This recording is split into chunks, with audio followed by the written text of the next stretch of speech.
Bueno, vamos con este anexo a la función 43, que es un anexo que en realidad es un anexo a todo el curso, en el sentido de que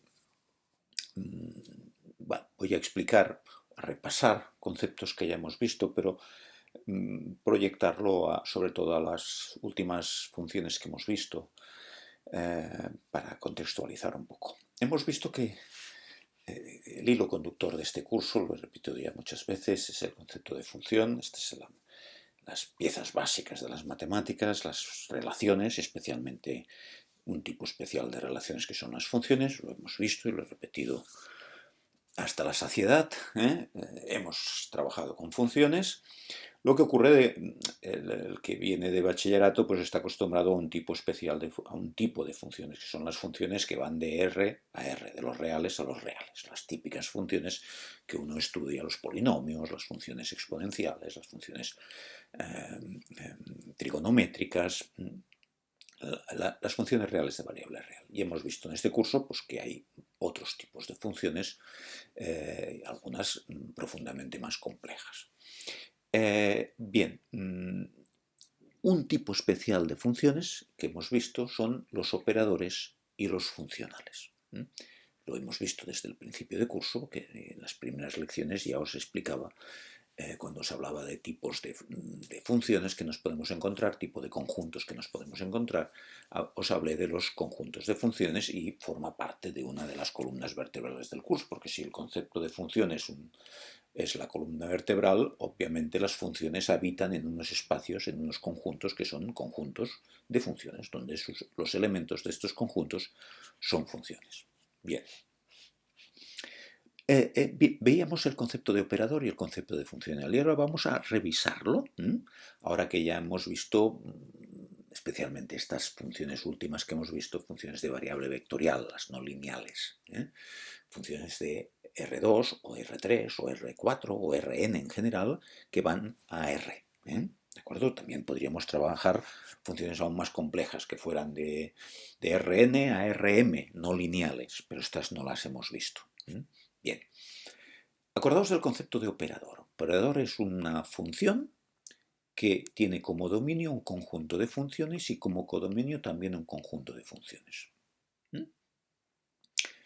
A una función del dominio le asigna una función del codominio mediante un mecanismo. Por ejemplo, el operador derivada, que ya lo vimos desde creo que la función 4 de este curso.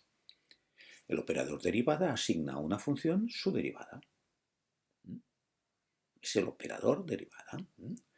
Aquí he puesto ya directamente g' de x, pero hubiera podido escribir f de g de x, que es lo que he puesto aquí en general. Pero ahora, como ya estoy hablando de un operador concreto, pongo el procedimiento de asignar funciones a funciones que representa el operador derivada. Hemos visto en estas lecciones pasadas, en estas funciones pasadas, las funciones de variable vectorial, por ejemplo, las funciones que van de R2 a R, funciones reales de variable R2. Bueno, pues hemos visto el operador derivada parcial. Respecto de x sub 1, también podríamos hacerlo respecto de x sub 2, pero aquí os escribo la derivada parcial respecto de x sub 1, que hemos visto que una formulación posible es esta de aquí. Bien, pues esto es una función,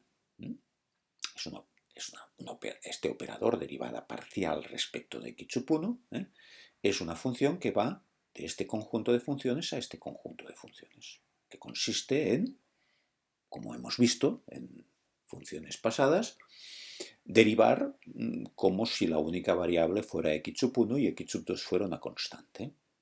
Por ejemplo, a esta función, y ahora podríamos hacer un listado de funciones, todas las funciones de R2 a R, derivables, respecto de x sub 1, pues las podríamos ir poniendo aquí en un listado y ver qué imagen le corresponde a cada una de ellas.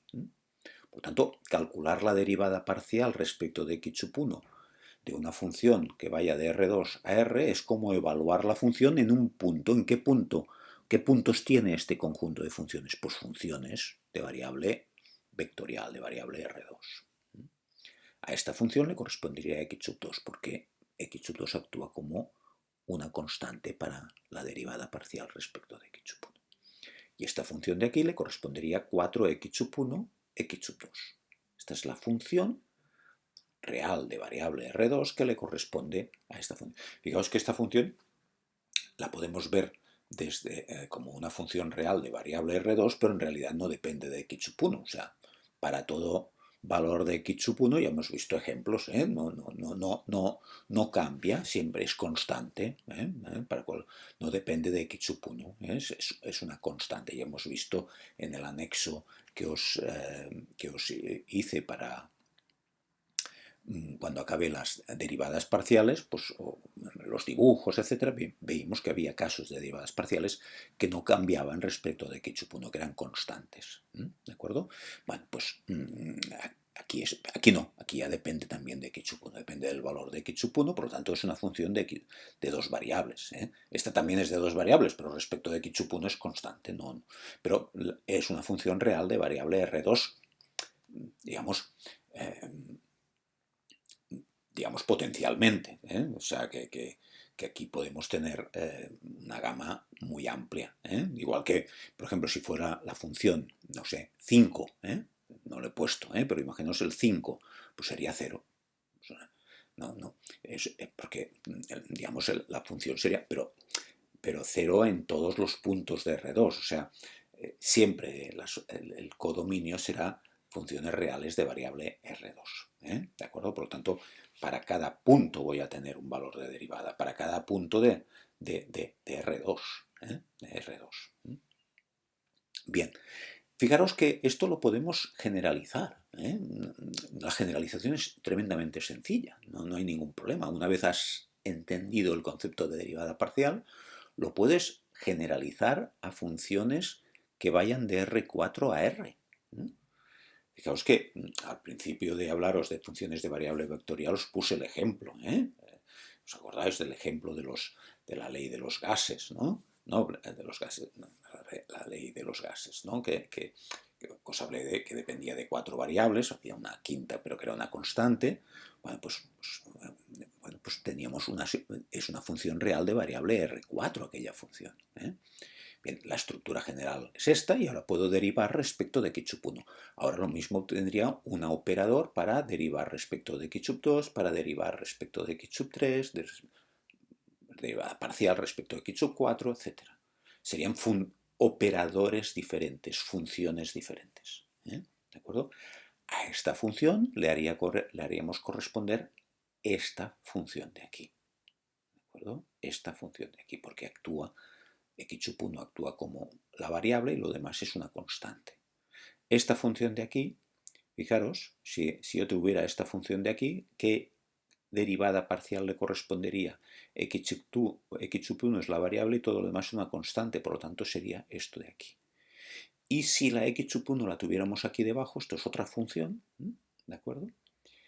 Al derivarla tendríamos esta, porque esto de aquí actúa como una constante y es como si fuera la derivada de una constante dividido por x sub 1, y esto es menos la constante dividido por x sub 1 al cuadrado. Esto es, digamos, recordarlo de las derivadas que conocéis de bachillerato. Es una derivada, una constante partido por una variable x, pues es menos la constante por aplicando la regla de la división, reglas que vimos en su momento. Lo mismo vale para los funcionales. Acordaos, ¿qué es un funcional? Es una función que va de un conjunto de funciones a un conjunto de números. Esta es la estructura general de un funcional. Y hemos visto pues, el funcional integral definida. Decíamos que podíamos explicitarlo de esta manera, como f de 0, 1, por ejemplo, la integral entre 0 y 1, para cada combinación de números, de a y b, os decían en su momento, si os acordáis, tengo una integral definida, tengo un funcional diferente. Si en lugar de poner 0, 1 pongo 0, 2, es otro funcional. Menos 1, 1, otro funcional. Funcional diferente. ¿De acuerdo? Que quiere decir que a cada función le asigno el valor de la integral definida, entre 0 y 1. Si tengo otros valores, otro intervalo, pues tengo otro funcional, otra función. A x2, por ejemplo, que le correspondería a este número de aquí, que es un número. Esta función, que es una función, le correspondería a este número. ¿Veis? Pero fijaos cómo tengo como dominio conjunto de funciones, codominio conjunto de números reales. Es el concepto de integral definida visto como funcional. Si ahora nos fijamos en las funciones últimas que hemos visto, que son las integrales definidas en funciones de variable vectorial, pues no hay ningún problema en generalizarlo a una función ahora de variable R2, de dos variables. Si fijo 0, 1, 0, 1, voy a integrar entre 0 y 1 y 0 y 1 de esta función. Y así, fijaros que para cada combinación de valores que yo haga aquí, tendré un funcional diferente. Si yo de alguna manera, como os acordáis de las funciones anteriores que hemos visto, de la integración definida en funciones de variable vectorial, esto pueden ser, digamos, una zona determinada de R2, del plano. Que en este caso 0, 1, 0, 1, pues es el cuadradito del primer cuadrante. ¿De acuerdo? Pero hemos visto que puede haber otras zonas de R2 sobre las que quiero calcular, digamos, la integral definida. Que si estamos por encima del plano, valor, una función positiva, será el volumen. ¿De acuerdo? Y si no, pues lo equivalente a las funciones reales de variable real, restaríamos lo que está por debajo. Es la misma idea. Pero fijaros cómo a esta función le correspondería este número, a esta función le correspondería este otro número. ¿De acuerdo? ¿Vale? Bien. Si ahora nos vamos a R3, por ejemplo, funciones reales de variable R3, podríamos, obviamente, definir funcionales especificando pues, recorridos para la primera variable, x sub 1, para x sub 2, para x sub 3. Esto es obviamente para x sub 1, para x sub 2. ¿Vale?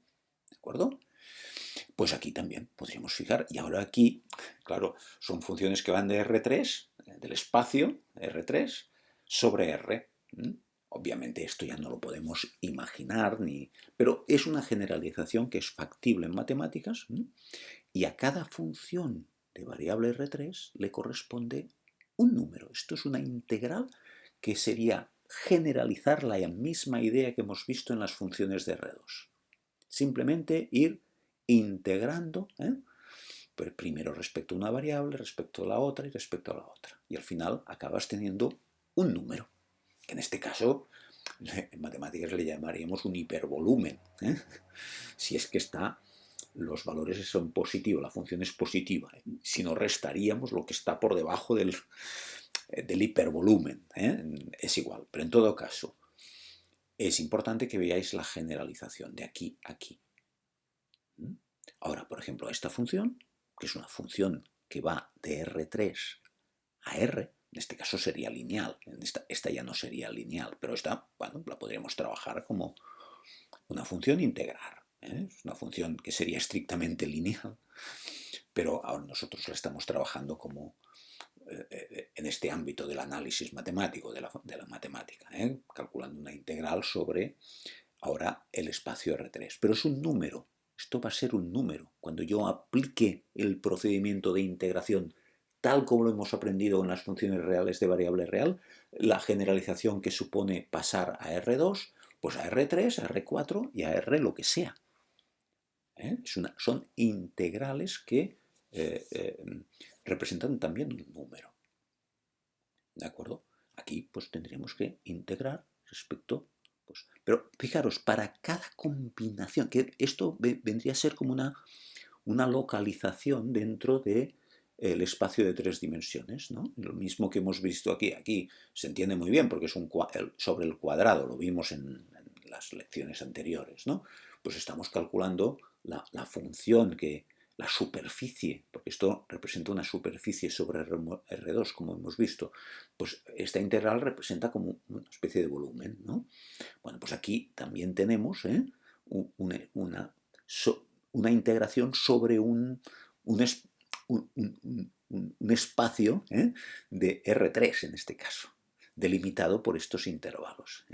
Esto sería un cubo, un cubo sobre el que estoy integrando. Aquí era una área, ¿no? Un cuadrado, aquí es un cubo sobre el que estoy integrando una función real de variable R3 y estoy calculando un hipervolumen, no es un volumen, porque ya el mismo dominio es un volumen, ¿de acuerdo?